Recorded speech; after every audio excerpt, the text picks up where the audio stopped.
Hello students, तो हम लोग ग्रेविटेशन में न्यूमेरिकल देख रहे थे।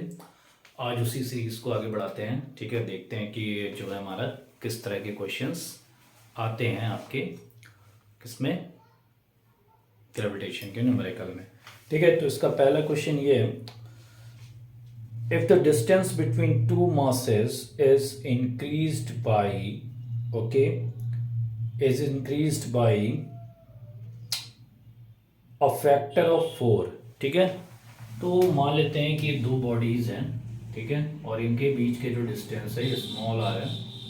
तो ये कह रहा है कि ये जो नया डिस्टेंस है ये इंक्रीज्ड बाई, ठीक है, बाई द फैक्टर ऑफ 4, यानी कि 4 गुना हो जा रहा है। By what factor would the mass of one of them have to be altered to maintain the same gravitational force? Very very good question, important question।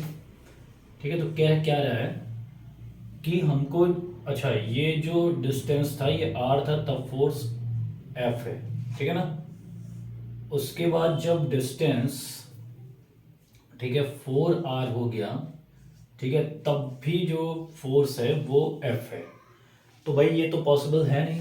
ठीक है, अब ये कैसे पॉसिबल होगा, जब मास, ठीक है, मान लेते हैं कि पहले का मास m1 और इसका भी मास सेम था m, यहाँ पे m2 था और यहाँ पे m डैश हो गया। समझ गया ना। तो क्या रहा है कि कितने मास को अल्टर किया गया, ठीक है ना, कि भाई फोर्स सेम रहे। क्वेश्चन क्लियर हो गया। क्वेश्चन में ये कह रहा है कि भैया दो ऑब्जेक्ट हैं, ठीक है, जिनके बीच का फोर्स F है, ठीक है, और बीच के डिस्टेंस मान लेते हैं r है। अब उसका जो डिस्टेंस है वो बाय द फैक्टर ऑफ 4, यानी कि 4 के 4 गुना बढ़ा दिया गया, ठीक है, तब भी फोर्स F है। तो हमसे ये कह रहा है कि भाई what factor would the mass one of them, ठीक है, एक मास कितना काटा जाए, ठीक है, कि भैया क्या हो जाए, हमारा फोर्स सेम हो जाए। ठीक है, तो m2 इसको भी ले लेते हैं, m1 m2, ठीक है, देखते हैं कितना होता है। ठीक है, देखते हैं कितना अल्टर हो पाता है ये। ठीक है, उसी हिसाब से हम चेंज करेंगे। ठीक है, ये m1 डैश कर लो, इसको m2 डैश कर लो। ठीक है, तो पहले केस में जो फोर्स होगा, ठीक है, that is equal to capital G m1 m2 upon r square. ठीक है ना, केस नंबर 1। ठीक है, और केस नंबर 2 में क्या हो जाएगा, सेम फोर्स है, तो capital G m1 dash into m2 dash upon 4r का होल स्क्वायर। ठीक है ना, इक्वेशन नंबर 2। अब ये दोनों इक्वल है तो इन दोनों को भी इक्वल कर सकते हैं, तो कैपिटल G m1 m2, ठीक है, upon r square is equal to capital G m1 dash m2 dash upon 16r square. तो आर स्क्वायर कैंसिल हो गया, G से G कैंसिल हो गया। तो भैया जो नया वाला क्या है, मास का जो प्रोडक्ट है, ठीक है, वो 16 टाइम पुराने वाले मास से ज़्यादा होगा। क्लियर हो गया। ठीक है, तो mass of one of the object has to be increased. ठीक है, ठीक है, तो भैया किसी एक को, ठीक है, अगर हम 16 गुना बढ़ा दें, ठीक है, तो ये हमारा आंसर आ जाएगा। मान लेते हैं अब यहाँ पे कि पहले वाले को हमने सेम रखा है, यानी कि m1 is equal to m dash, ठीक है, इज इक्वल टू m। ठीक है, तो यहाँ से ये m2 dash is equal to 16 m into m2। तो ये कैंसिल हो गया, तो भैया कितने टाइम्स हो गया, 16 टाइम्स। तो 16 टाइम्स, ठीक है, किसी भी एक मास को इंक्रीज अगर हम कर दे रहे हैं तो हमारा जो फोर्स है, ठीक है, वो सेम रहेगा, भले ही हम डिस्टेंस को 4 टाइम्स बढ़ा दें। ठीक है, तो ये बहुत ही अच्छा क्वेश्चन है। ठीक है, इसको आप कैरी कर सकते हैं आगे की ओर। ठीक है ना, बहुत इंपॉर्टेंट क्वेश्चन। आते हैं हम लोग नेक्स्ट क्वेश्चन पे। ओके, ठीक है, तो भाई अब ये जो नेक्स्ट क्वेश्चन है, ठीक है, ये नेक्स्ट क्वेश्चन है, a force of 20 Newton's, okay, acts upon a body.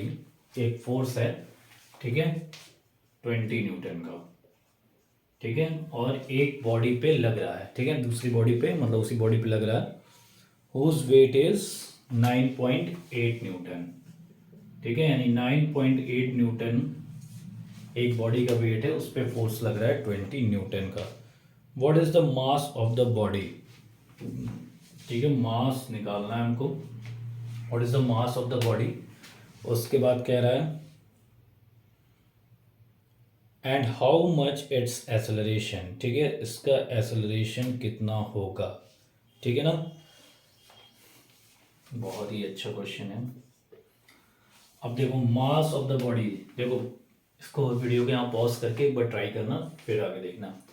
देखो क्या फोर्स दिया है, एक बॉडी है जिसका वेट 9.8 न्यूटन है और इस पे फोर्स लग रहा है, डायरेक्शन नहीं दिया है, ठीक है, मान लेते हैं इधर लग रहा है 20 न्यूटन का, या उसी डायरेक्शन में लग रहा है 20 न्यूटन का, कोई दिक्कत नहीं है। तो उसका मास पूछ रहा है, तो W is equal to mg हमको पता है, वेट दे रखा है 9.8, मास निकालना है और g हमको पता है 9.8, ठीक है ना। तो m हो गया 9.8 upon 9.8, that is equal to 1 kg, ठीक है। तो बिगा mass of that object is 1 kg।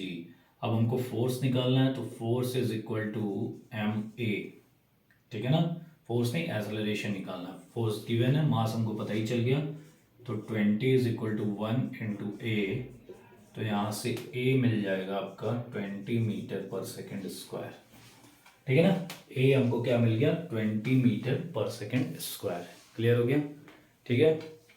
आते हैं नेक्स्ट क्वेश्चन पे। Mass of an object is 10 kg, एक ऑब्जेक्ट है, ठीक है, जिसका मास है आपका 10 kg, हमको निकालना है उसका वेट ऑन अर्थ, तो W इज इक्वल टू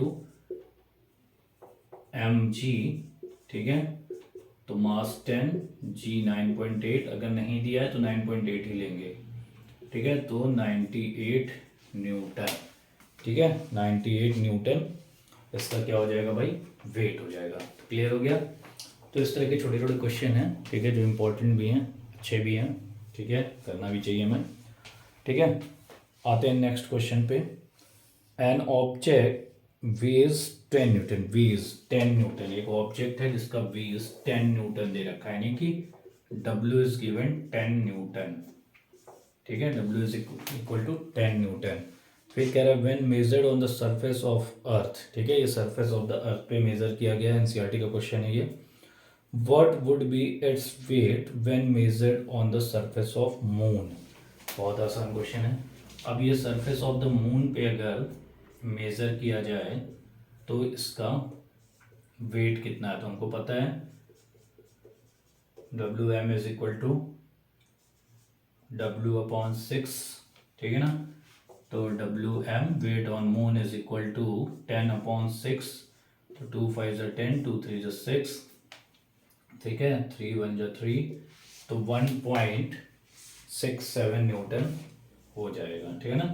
तो 1.67 न्यूटन इसका क्या हो जाएगा भाई,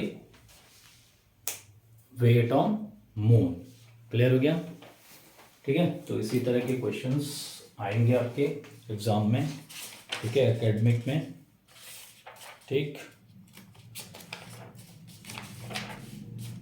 तो आगे की न्यूमेरिकल्स हम अपने नेक्स्ट वीडियो में देखेंगे, ओके, थैंक यू।